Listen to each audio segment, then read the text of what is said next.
Hey guys, it's Bill from Linden, Tennessee. Well, the old Volkswagen is sitting on its own rear wheel tires. That's pretty cool. It seems like it's a little bit too high though. It seems like if it was lower by a few inches, that'd be kind of cool, but that's not how it is. The helper springs definitely helped. I'm not exactly sure where it would have sat with a DeDion tube installed and both springs doing the work. Because when I did try it without the helper spring, it was just one side, trying to lift the whole thing up. But anyway, there it is. It's sitting there. So it's kind of high. Maybe I'm not sure what I could actually do about that to lower it. Anyway, but that is not that is not something to worry about right now. What we can do, we can scoot around under here and take a look at nothing. That's a terrible viewpoint right there. Hold on. There we go. That side. So, DeDion tube is all installed. Went ahead and welded it. Yeah, like I said. So I've got it all welded. And there we go. Looking all right. Looking nice. And the other side is as well. So that's pretty cool. I figured that, so I measured the distance between the that side and the other side, and it ended up being 6 inches narrower than this dead axle. So between wheel mating surfaces, that is 6 inches wider than what this DeDion tubes were. These ones here I'm looking at. So that meant that between that surface and where the wheel bolts to needed to be 3 inches. And these are Mini Cooper hubs, Mini Cooper front hubs that unfortunately I was going to do a little video before I put all this stuff together to show you how all this works, but I didn't. So I'm going to have to come back and do this later and edit this in here. Okay, so like I said, I meant to do like the whole thing showing you how this all went together before I put it together, but then I didn't, so we're going to do it now. I obviously have the wheel off, and yeah, you kind of get a better look at how all that kind of is in there, sort of. Yeah, maybe. I don't know. I don't think I've got the driving it exactly in the middle. I kind of do. Well, anyway.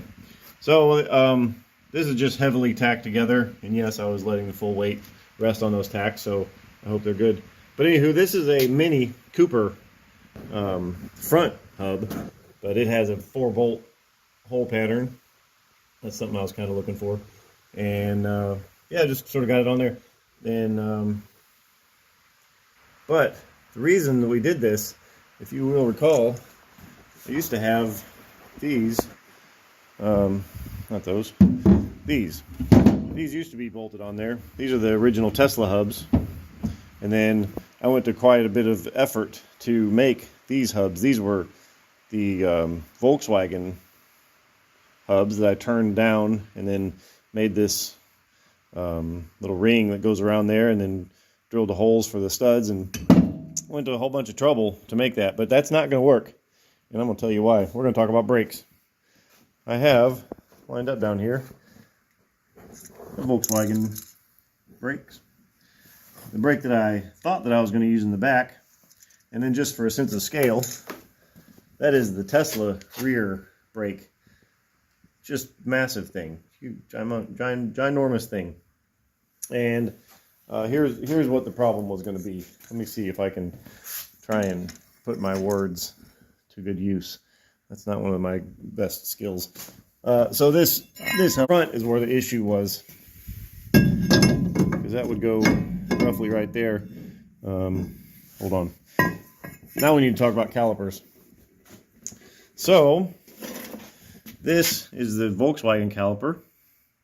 This is the rear caliper that I thought I was going to use. This is off of a, what was this off of? A Jetta, Volkswagen Jetta. And it's got an electric parking brake. I thought that was going to be cool, because I need some sort of a parking brake, of course.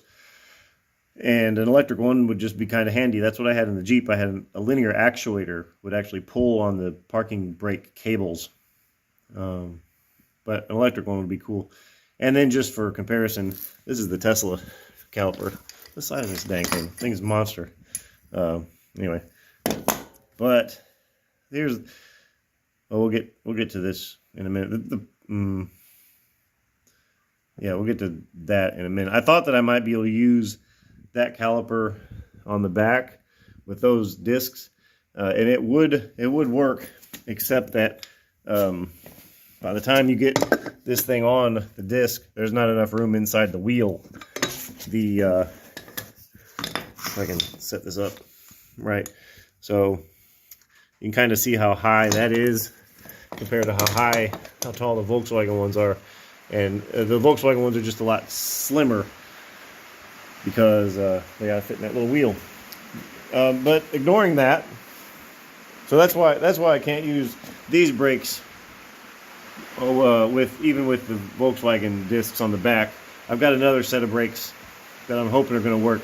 They're off of an earlier model of Volkswagen. It has a manual parking brake for it. But anyway, man, I'm all over the place. I'm sorry.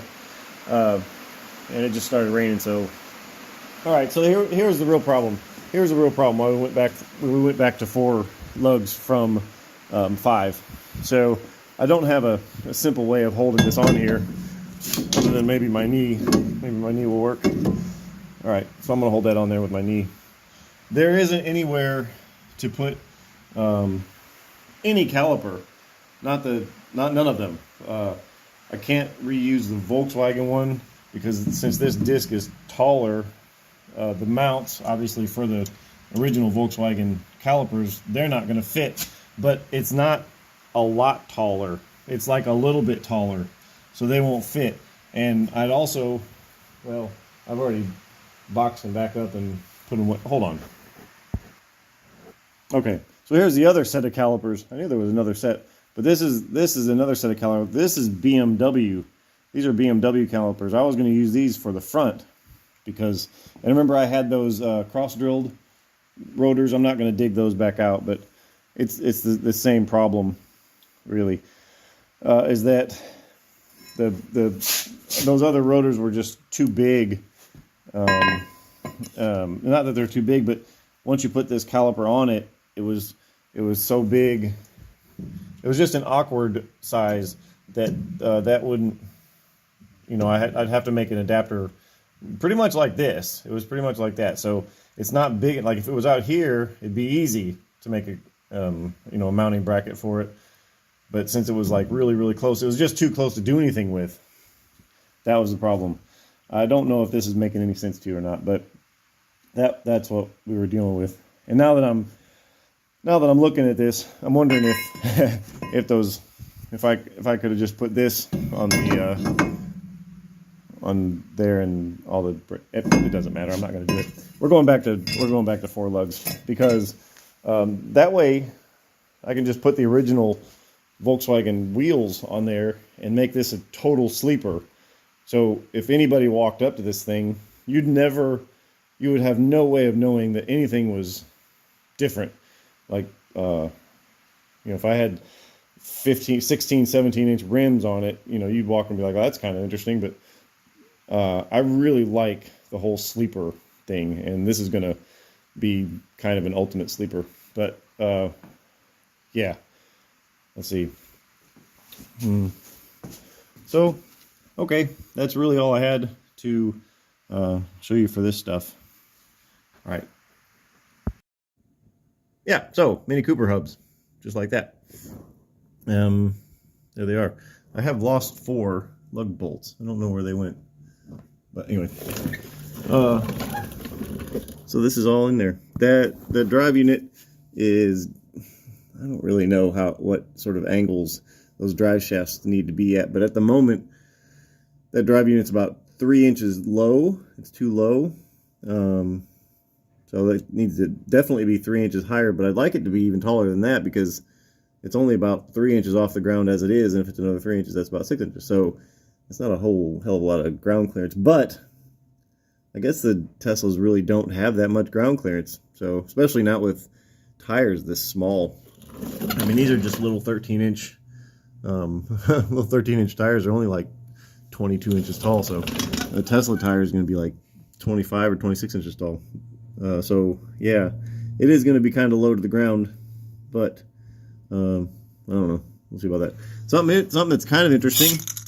So this is my battery box mock-up, and I was worried the last time we were on here, I don't know if I mentioned it, I might have mumbled something about it, that I may have screwed myself with clearance now that I got this DeDion tube in there. But if I put that right there, so there's about a, I don't know, say an inch clearance, if you come up here, you can see that there's just enough room to get that. So if it just drops straight down, not exactly straight down, and then you come back here, there's plenty of room. So, well, it's not plenty of room, but there's enough room. That's great. And so I'm going to bounce the back of the truck up and down a little bit, and that's not going to show you anything because I'm also shaking the camera. Anyway, there's some interesting movement of the DeDion tube when the suspension moves. But that's pretty good. That's roughly where that's going to go, but it's going to be higher, of course. Anyway, I guess the point of all this stuff is it looks like all this mess is going to fit. And if, oh yeah, I never did finish what I was going to say. Sorry, I'm a little scattered here. My little mini hubs, they are about 2.5 inches of distance between the wheel surface and where it welds to that axle tube. So they're about 2.5. So that means that the whole track width of the back here is about 1 inch narrow, which is fine. If it becomes an issue, then all I have to do is just get 1/2 inch wheel spacers, and that'll be that. So that'll put it back to original specification. But I don't think that's really all that big a deal. So what else? Let's see. I don't know what else. That's pretty much. Oh yeah, one other thing.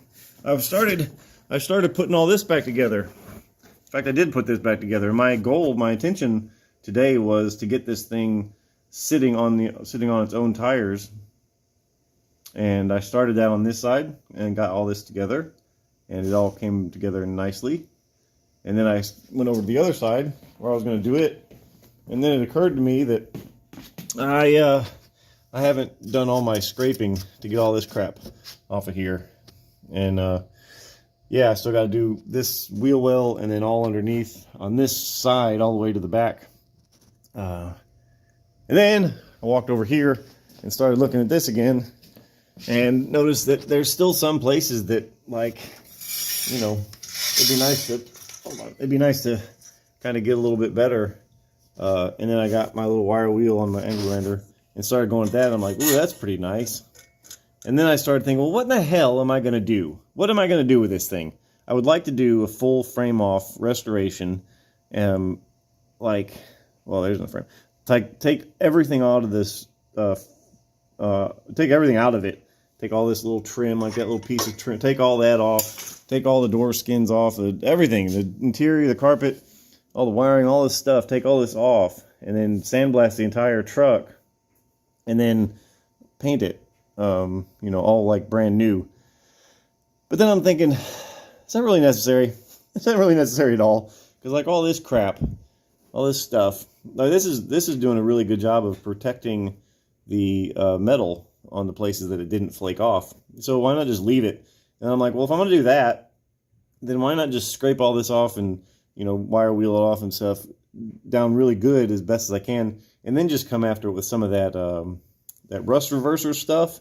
So any of this surface rust just kind of, I don't know what that crap does, but it makes it not rust anymore. Spray it all with that, and then come after all this with some truck bed liner. Or, I mean, they make underbody spray. So we'll just come in here and spray all this with underbody spray. Of course, that means I got to take all the suspension out again. And that is really the reason why I didn't put the other side in. Because I'm going to have to take this side out for sure, no matter what I do. And I didn't really want to have to take the other side out. So I didn't even put it in.